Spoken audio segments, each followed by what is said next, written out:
Hey, good evening, everybody. We are,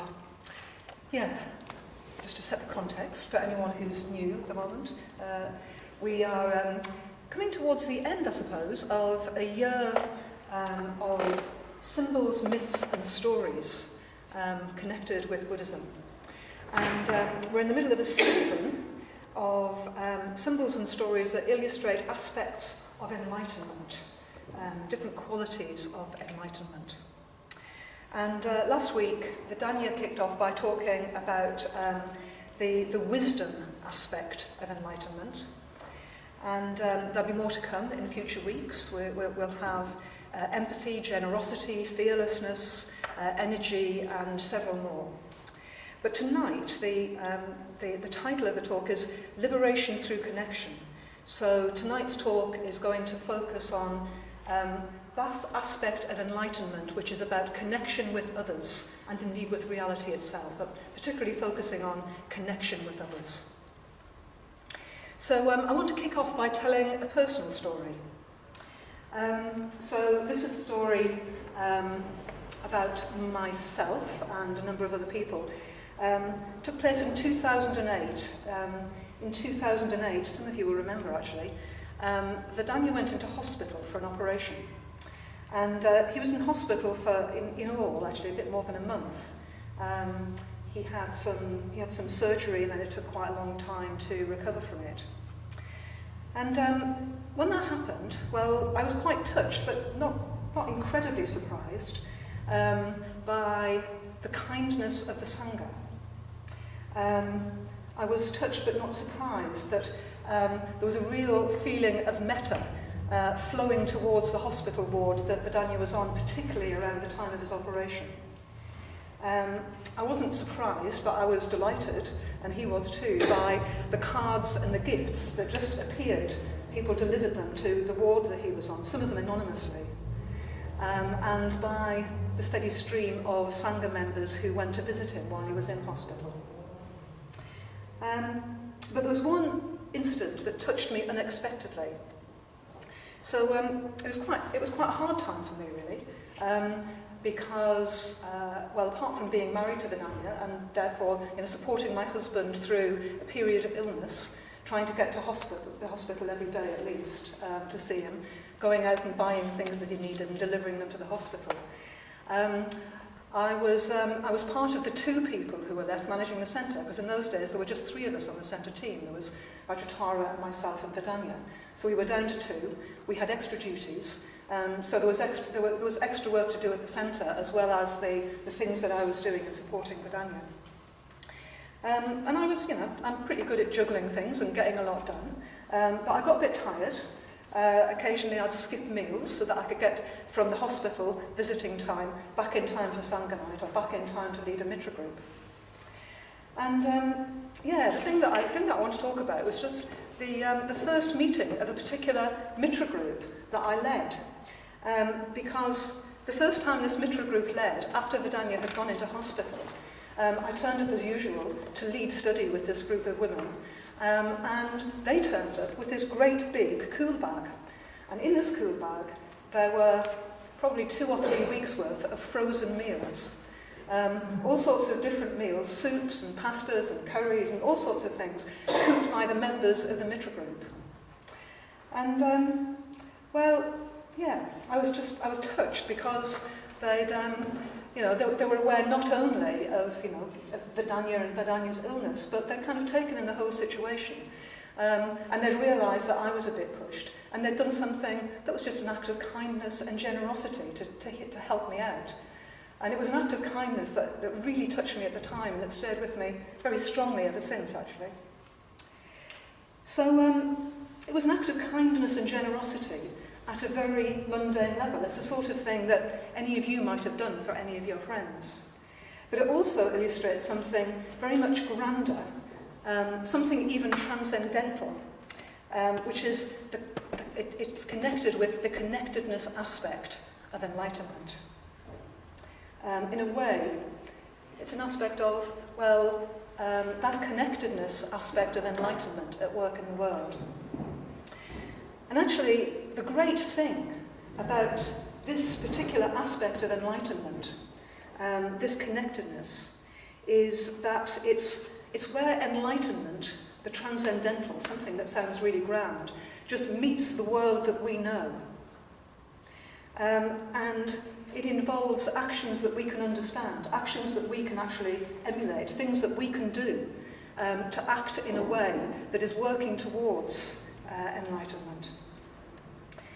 And I always think that the wisdom aspect of enlightenment can sound very daunting. Certainly, it sounds daunting to me.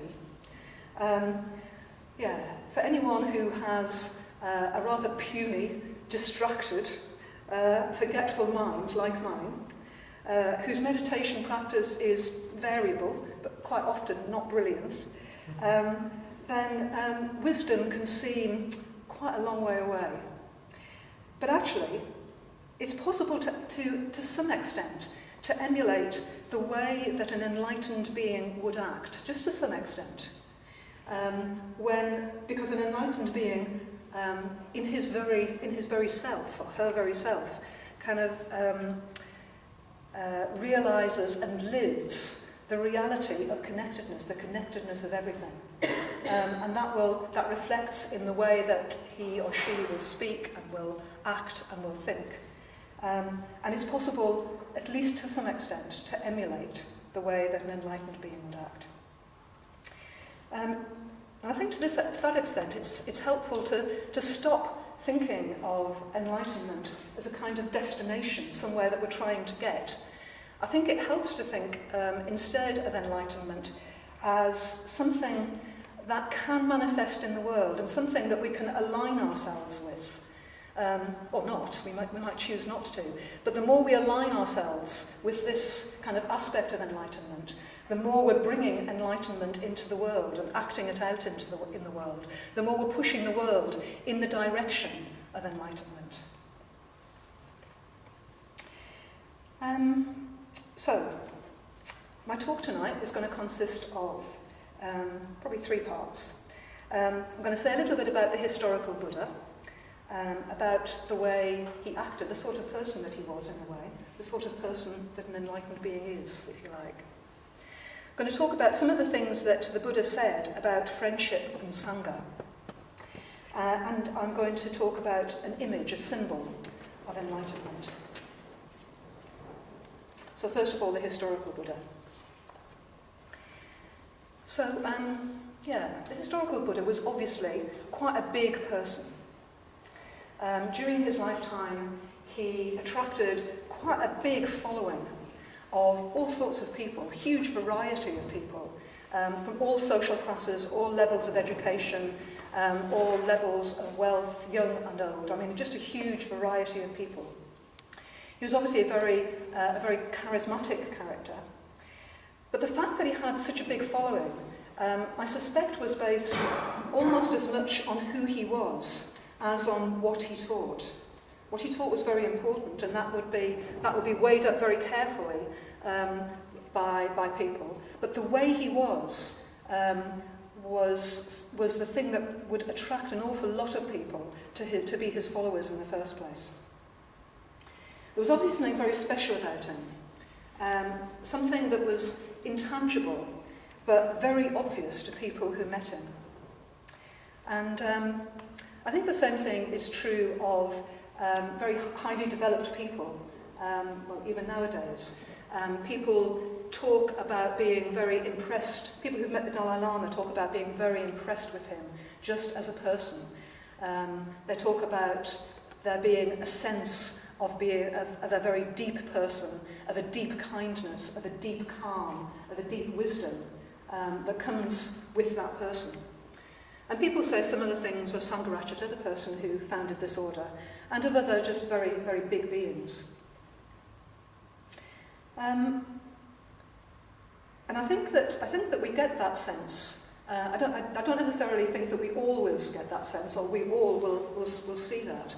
I think that the people who pick up on that are people who are they're sensitive enough and unself-obsessed enough to be open to the other person and what's being, in a way, to the other person's personality characteristics.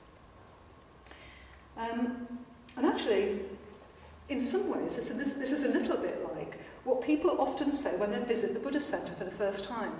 I don't do it so much now, but I used to be the person who would quite often answer the door of the Buddhist Centre when someone just turned up and wanted to be shown around. And sometimes downstairs, but very, very often, when they got to this room, people would say, "There's an amazing atmosphere in this place. You can feel the depth of practice in this room. There's a sense of calm, and there's a sense of kindness in this room." And, well, that sense, those characteristics don't come from any particular person, but actually, in a way, they come from all of us. They come from all of the people who practice in this room and who have a common aspiration to develop wisdom, to develop kindness, to develop calm. It's a sort of collectively generated atmosphere, I think, that adheres to this place. Anyway, going back to the Buddha. The Buddha obviously behaved in a very friendly way.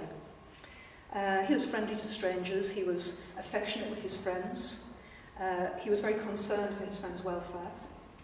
And there are lots of stories from the Pali Canon, the very earliest Buddhist scriptures, that illustrate that. So he was loyal to his friends. When, soon after his enlightenment, actually we heard the story at Dharma Day on Sunday for those who were here. Soon after his enlightenment, when he decides that he is going to try to communicate the experience of enlightenment to other people, to try and help some other people to move towards the enlightenment experience, he thinks, well, so who can I teach? And he immediately thinks of his old friends. He thinks of his old meditation teachers, and when he discovers that they are both dead, he then thinks about the five people with whom he's been practicing for a year or two before he kind of entered on the final stage of his quest for enlightenment. So he goes away to find these 5 friends. And when he finds them, he kind of re-establishes a connection with them and teaches them. And so, yeah, there's a sense of loyalty, of wanting to do the best for people who he's been friends with. He's concerned for his friends' welfare. Time and time again in the stories about the Buddha, when he arrives to stay with a group of his followers, especially people he hasn't seen for a while. He starts by asking how they are physically, how their health is, how they're getting on, whether they're having any difficulties, practical difficulties, finding places to live, finding food and so on. And then he goes on to ask about their spiritual welfare, how they're getting on with their Dharma practice. And even though, he's an enlightened being, and with the wisdom aspect of his enlightenment, he accepts and knows impermanence to the full. When 2 of his disciples die, he's really sad, and he says how much he misses them. Sariputra and Moggallana, who were 2 of his earliest disciples, and quite important in the early Sangha of the Buddha, died before the Buddha did. They were older men than him. And after they'd died, he said, "This assembly seems empty to me now, that Sariputra and Moggallana have attained final nirvana. It's impossible that what is born and subject to disintegration should not disintegrate. And yet, it's as if the largest branches have broken off a great tree." And he's obviously just very, very fond of those 2 men and misses them very, very much after they've died. And he also puts the welfare of his friends very high on his priority list. So even on his deathbed, even when he's dying, when he realises that Ananda, his cousin and his lifelong sort of friend and companion, when he realises that Ananda is really upset because, well, Ananda obviously realises the Buddha is dying. But the Buddha says, bring Ananda to me.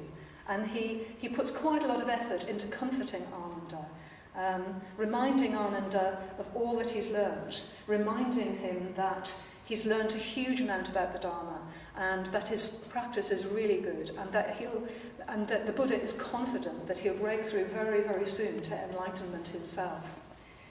So even on his deathbed, he's kind of thinking of the welfare of others, the welfare of his friends. So, the Buddha talks about friendship quite a lot as well. And he's very clear that everyone, whether they follow him or not, needs friends. He regards friendships as a way of protecting oneself in a world that's uncertain and sometimes hostile. And there's a lovely sutta in which he talks to someone that he meets by chance, someone called Sigalaka. And he talks to Sigalaka about relationships and about protection. And this comes about because Sigalaka is following his father's dying advice. When the Buddha meets Sigalaka, it's early in the morning, and Sigalaka has been to wash himself in the river and is coming back with wet hair.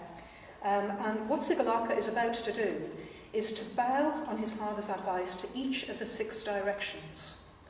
And his father advised him to do this in order to protect himself from threats that might come from any of the 6 directions. So he's bowing to the 6 directions to sort of pacify any threats that might come from those directions. And the Buddha gets into conversation with Sigalaka, and he suggests that actually the bowing might have more meaning if Sigalaka symbolically bows to the different sorts of people in his lives as he bows. And so the different sorts of people in his lives would include his family, his friends, his servants and employees, and very notably his friends. And the Buddha says to Sigalaka that the best sort of protection that you can get in this life is to have built really positive, friendly relationships with all of the people that you have to do with. Because if you've got really positive, friendly relationships, if you look after those friendships and relationships, then that will provide you with protection. And he actually gives a couple of lists. Well,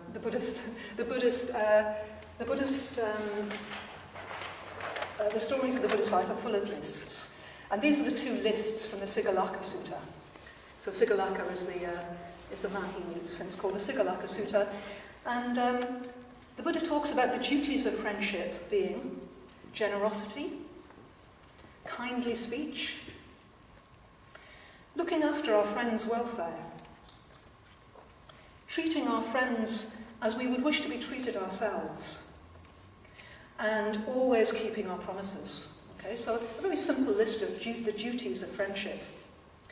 And he said, and actually, if we carry out the duties of friendship, then we can expect to receive protection in many ways from our friends. Our friends will look after us when we're sick.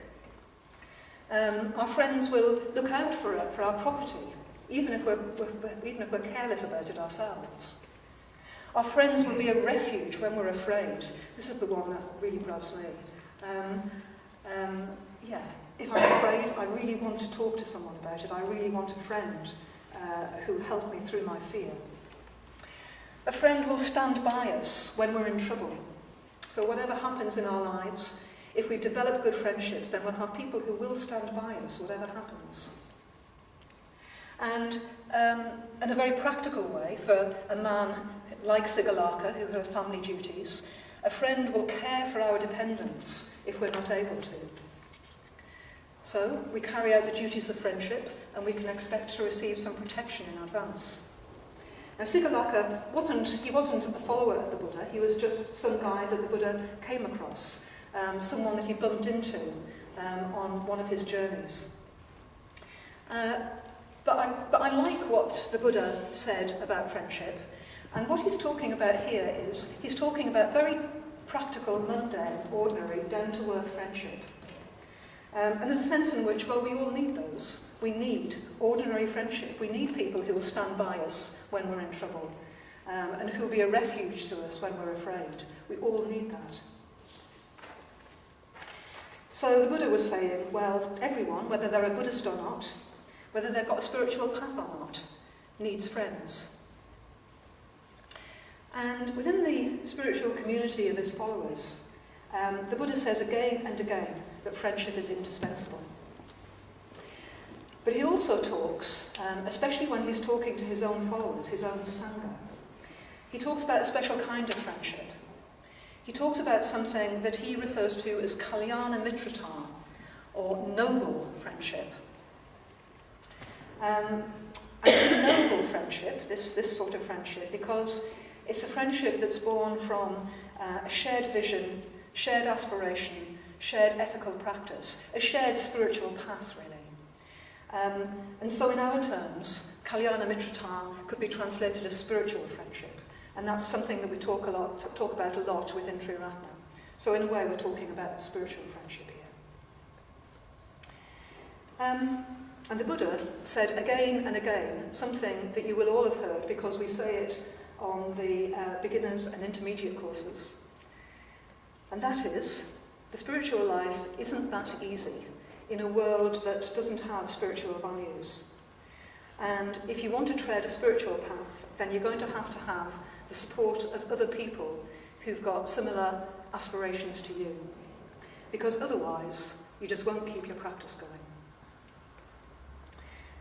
Okay, I've said it in my own words, and probably something like what you've heard before on probably in this room. What the Buddha said, this is just one of the quotes where he's talking about that sort of thing. The Buddha said, if members of other sects should ask you, what friend are the prerequisites for the development of the wings of self-awakening? You should answer. The first prerequisite for the development of the wings of self-awakening is having noble people as friends, companions, and colleagues. So he's being very explicit. The first prerequisite of the spiritual life is to follow the path with other like-minded people. So, and if we read the stories of the Pali Canon, of these early scriptures, then we realise that friendship is talked about a lot. And it's obviously an ideal that's very much lived out by the early Sangha. Otherwise, why would Ananda, the Buddha's closest disciple and cousin, have come out with a very famous quote that most of you will have heard before, that kalyana mitrata, spiritual friendship, is half of the spiritual life. Very famous interaction between Ananda and the Buddha. Ananda says, "It is marvellous, Lord, isn't it marvellous? Kalyana mitrata is half of the spiritual life." So Ananda wasn't coming up with some new idea that he just thought of. He wasn't expressing something that he that just occurred to him. He was expressing something that was very much part of the currency of the early Sangha, and probably something that he had a deep feeling for himself. And the Buddha famously replies to Ananda. Some of you can say this. Say not so, Ananda. Say not so.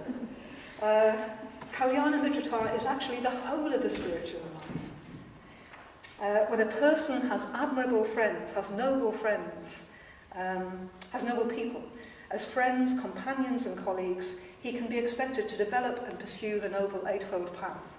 And he then goes on at length about the things that can be expected to flow from friendship. But friendship, he's saying, is the whole of the spiritual life. It's so important, it's so fundamental. And actually that reminds me of a comment that I heard reported back to me by someone who had attended the European Buddhist Union, a very august meeting of Buddhists from all traditions. And this was fed back by one of the people who was representing the Triratna Buddhist community at the European Buddhist Union. And the comment that had come from a member of a different tradition, and then was agreed with by several others, was, well, Triratna do Sangha really well. So, people notice, people in other Buddhist traditions notice that we do have a very strong emphasis on Sangha, and that we do it well, actually. We do manage to live out the aspiration of Kalyana Mitrata. We do it well, and we make it a real support for us in our practice. And certainly that's been my experience, because when I first came along to a newcomer's course, when I didn't know enough about Buddhism to distinguish really between the different Buddhist traditions, the Sheffield Buddhist Centre Sangha looked appealing to me. And actually, it looked appealing because I met people here who were friendly to me, and they seemed to be really friendly with each other. They seemed to be positive with each other, they seemed to be ethical and truthful, and very open. And what's more, they seemed quite happy. And that's actually quite, that's quite an attractive quality. And certainly that was one of the things that attracted me to just go deeper with this Sangha and not to go elsewhere. So the Buddha realised, actually often more than they did themselves, how much his Sangha needed spiritual friendship. When a young and relatively inexperienced follower called Megya goes off, he tells the Buddha he's going off to meditate his way to enlightenment. He goes to this wonderful mango grove, this beautiful mango grove that he's seen. And he said he's going to go off and strive for insight, he's going to strive for enlightenment. And then Megya comes back to the Buddha, slightly with his tail between his legs, saying, "It is wonderful, Lord, it is marvellous how when I sit down to meditate, I get all these thoughts coming into my head. I get lustful thoughts, I get resentful thoughts, I get angry thoughts." And Megya, in the story, sounds really surprised that this should happen. I'm sure none of us would be. I certainly wouldn't be. And the Buddha gives Megya a bit of advice. He says, "Megya, when the heart's release is immature, 5 things conduce to its maturity." What 5? Megya, one has a lovely intimacy, a lovely friendship, a lovely comradeship. When the heart's release is immature, this is the first thing that conduces to its maturity. And the Buddha then goes on to list the other 4.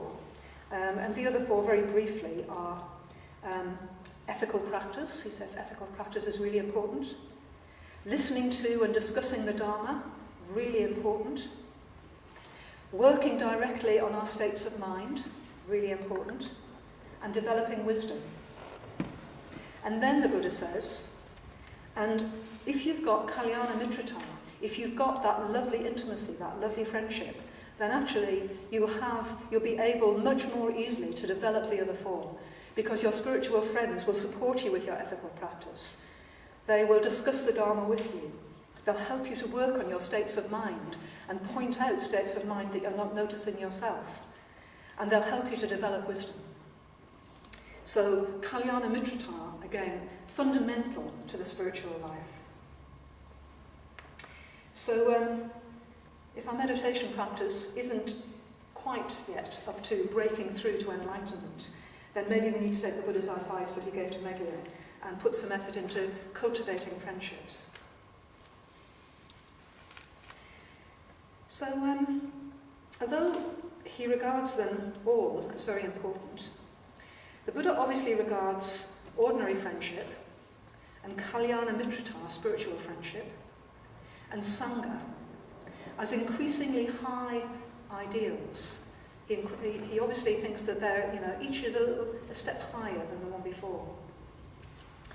And he tells his followers that they need all 3 levels of friendship. They need the basic level of ordinary friendship. They need people they can rely on for just practical and emotional support. They need Kalyana Mitrata, they need spiritual friendship, close friends who will support and encourage them with their spiritual practice. But they also need Sangha. They need a spiritual community that will provide a context for their practice. He obviously also expected that each level of those, the ordinary friendship, the spiritual friendship, and Sangha, would include the lower levels. So, you know, if you were, you would have all three of them, as it were. And actually, he embodies all three levels very well himself. So, when the Buddha comes across an old, very sick monk in his hut, alone, and with a very bad case of dysentery, too weak to get up from the floor, and soiled with his own urine and excrement, he's really dismayed. He's really dismayed that other Sangha members have let this happen. And he and Ananda personally clean up the old monk and change his robes and lift him onto a bed. And then he calls together the other monks in the community and asks them why on earth they could let that happen. And it seems that the old monk doesn't do anything for the others. You know, he's been in the habit of not of doing anything for the others. So they just leave him to his own devices, even though they admit that they're aware that he's ill. And the Buddha is quite clear with them that the Sangha has a duty to look after its members physically as well as spiritually. And he tells them that in no uncertain terms. They're left in no doubt that, you know, Sangha members need to look after each other. And actually in the Buddha's time, when a lot of his followers had left their homes and their families, who traditionally would have looked after them, it would have been incredibly important that other members of the family would act as the friends and relatives in a hometown would do towards someone who was ill. So Sangha includes ordinary friendship and spiritual friendship. But why is it the highest ideal? Well, partly it's because it includes both of the others. It includes both of the others and is therefore a kind of a wider ideal. It's a network of people. The Sangha is a network of people who are connected through friendship. A network of friendships all overlapping in a way. It's a higher ideal than the others because in a way it's more connecting. It's a wider, more encompassing ideal. It's inclusive in a way that friendships between individuals might not always necessarily be. But the key to why it's the highest ideal is that it's a spiritual community. It's a community of people who share a vision about reality, who share a common set of ethical values, who share a common aspiration to live out those values in the world. And at the centre of that vision is the aspiration to enlightenment. The aspiration to live a life that will take us closer to the way that things really are, and bring us closer and will bring us all into closer and closer connection with each other and with the whole world. So Sangha, in a way, is less tangible than simple friendships, but its impact on the world is it's enormous. And Sangha, although it's intangible, will manifest in many ways, and you've probably got your own examples of this, but for me, Sangha is something that I sense at particular times, on particular occasions. It might be the atmosphere during a particularly quiet and concentrated meditation in this hall. It might be the atmosphere at the end of a puja, like the puja that we had on Dharma Day. It might be the atmosphere of friendliness that so many of the people who came to the summer fair remarked on. It might be the atmosphere of harmony, where you can get as many as 70 people working together as we did on the day of the summer fair. It might be the atmosphere of honesty and trust, when people are completely open with each other, completely truthful with each other. It might be the atmosphere of kindness, when a Sangha member decides to kind of open up about some problem with a group of friends. Or the atmosphere of generosity, when a dozen or so people turn up to support a newcomer's course, as many of you did a couple of weeks ago. There are many more examples that you can probably think of for yourself. So Sangha lives out the enlightened ideal of connection in the world. And just as we have to actively develop friendships, so we actively need to build Sangha if we're going to generate anything that's of any kind of strength and value. And building Sangha is an important practice. Although the Sangha is larger in a way than any of us or any individual friendships that we have, it can't exist unless we take responsibility for making it happen. So what we do as individuals is important to the Sangha that we're part of. And the Buddha won't be surprised to hear, had some advice on building Sangha. And I'm not going to say a lot about these. I'll show you the list, and I'm going to suggest that we talk about some of these in the groups that we have later on. But a couple of lists from the Buddha about building Sangha. There's a particularly lovely one from something called the Kausambya Sutta, where the Buddha lists 6 memorable qualities that create love and respect and conduce to helpfulness and to non-dispute, to concord and to unity in the Sangha. And they're 6 very simple things. Bodily acts of kindness, verbal acts of kindness, mental acts of kindness. So kindness is really important. And you probably won't be surprised to see that kindness is kind of so central there. But then there are 3 that are all to do with sharing. He says that sharing goods is really important for the Sangha, including the contents of one's bowl. Of course, he was talking directly to people who were wandering monks who were begging their food in the local villages. So sharing the contents of their bowls was really important. But sharing goods, the Buddha says, is important for the Sangha. Sharing an ethical practice is really important for the Sangha. And sharing a common vision, really important for the Sangha. And I suppose that actually you can kind of see the last one. Without a common vision and a common way of implementing that vision through ethical and other practice, then we haven't got anything in common. We're just a network of, a fairly loose network of friends. But what unites us is our common vision, our common aspiration to work towards enlightenment, to work towards bringing something better into the world, and to act in a different way, to act ethically, to act kindly. Sharing goods and food is something that we do fairly regularly here. We just had a meal that most of us shared, from baked potatoes that were in the oven when we arrived, and food that many people brought in and provided for the rest of us to eat. And we do actually share our goods. Quite a lot of people here have got a standing order to the Buddhist Centre that just puts money into the Buddhist Centre's bank account every month. It all comes to about £29,000 a year, plus gift aid, which brings it over 30,000.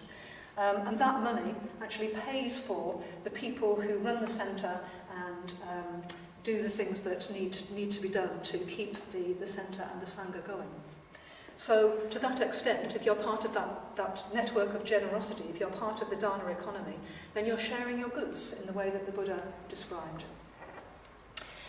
He also, on a different occasion, shortly before his death, when he was obviously very concerned actually that the Sangha would continue beyond his death, he talked to his followers about the conditions that they needed to look out for, the things that they needed to make sure were happening for the Sangha to prosper. And the first of those was that he said it was important that the Sangha did gather in large numbers and regularly, he said. It was important that when they met and when they dispersed, they would do so in harmony, that they wouldn't, if there were disagreements, they wouldn't let those disagreements fester, that there would be harmony before they parted. He said it was really important that they didn't allow the Dharma to be watered down to be watered down by the latest thing, the latest thinking, the latest kind of, buzzwords. The Dharma was the Dharma, and he didn't want it watering down. He said it was important that the Sangha respected the elders, the people who had given their lives to spiritual practice, and who therefore had a lot of experience and a lot of wisdom. Really important that everyone in the Sangha meditated and went on retreat. And very important that the Sangha as a whole exemplified a different way of living, a way of living that was characterised by mindfulness and kindness and friendliness.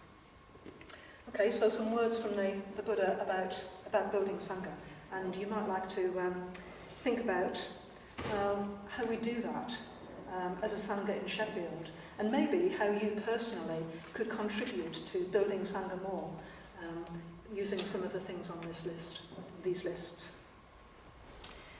And I want to finish with an image, okay? And this is the image that I want to finish with. So this is the image of the Bodhisattva Avalokiteshvara. And well, when I got involved with Buddhism, I used to think, well, this is the weirdest of all the Buddhist images. I mean, it's pretty weird, isn't it? So here's an image of a being who has 11 heads of different colours, facing in different directions, all stacked in tiers, one above the other. And who has what is purported to be 1,000 arms reaching out in a great circle. Okay, so it's a very weird image. And I think the key to this image is to stop thinking person. Don't think of this as a person. Start thinking symbol. So, what is this a symbol of? Actually, like most symbolic images, it's symbolic of many, many different things. Primarily, it's a symbol of compassion, of the sort of compassion that sees in many different directions and that reaches out into the world. But it's also, within the Triratna movement, a very powerful and important symbol. It's a symbol of our movement and our order. So it's a symbol of the Triratna Buddhist order and movement. So it's a symbol of Sangha. It's a symbol of our Sangha. The 11 heads are facing in all directions, able to see what's going on, seeing things from very different perspectives. The 1,000 arms are holding different implements, their arms with different sorts of skills. They're reaching out to many, many different beings in many, many different sorts of environments. So this is the sort of thing that one being cannot do, but many, many beings, the many beings who make up a Sangha, can do. As a Sangha, we can face many different directions. We can see what's going on in many different parts of the world. We can reach out into the particular worlds that we touch, and we can bring our aspirations and our vision into those different worlds. And all of the arms are arranged around a central pair of arms that are arranged in the Anjali Mudra that holds what is most important closest to the heart. And you can see the central pair of hands here holding the jewel. The jewel represents the bodhicitta, the aspiration to enlightenment for all beings. So this is an image of Sangha. It's an image of many people united around a common aspiration. In a way, it's a symbol of the deepest and most profound wisdom. Just going back to the Daniel's territory from last week. The deepest wisdom of interconnectedness, the interconnectedness of everyone and everything. In a way, this is saying, well, there's no separate self, no separate things or beings. Our separate selves are impossible to pin down because they're constantly changing. What lasts, what really lasts, is the impact that we have on the world. The direction that we push the world into, or we push the world in. And there's a sense in which the symbol of Avalokiteshvara is more enduring than any one of us is individually. It's a symbol of beings acting together as a Sangha and moving the world in a direction that we, as single individuals, would have no hope of doing. So if we align ourselves with the connection aspect of enlightenment, then we're acting as an arm of Avalokiteshvara. And we might be in the mundane world. Well, we are, aren't we? We're in the mundane, conditioned world. The way that we act might seem very practical, might seem very down to earth. But if we're acting in line with our aspirations, then we're acting in line with enlightenment itself. But we can't do it alone. Take a single arm of Avalokiteshvara, and in a way it's meaningless, it can't do anything. We need the support of our friends, we need the support of a spiritual community, of other arms, other heads, other people who have got a similar aspiration to ourselves. So I want to end with, just by repeating again, the Buddha's advice to Meghiya, which I think is particularly pertinent for me. I like it. I take it as a teaching for myself, and probably to most of us. So the Buddha said, Meghiya, when the heart's release is immature, one develops a lovely intimacy, a lovely friendship, a lovely comradeship. When the heart's release is immature, that is the first thing that conduces to its maturity. So that's it, liberation through connection.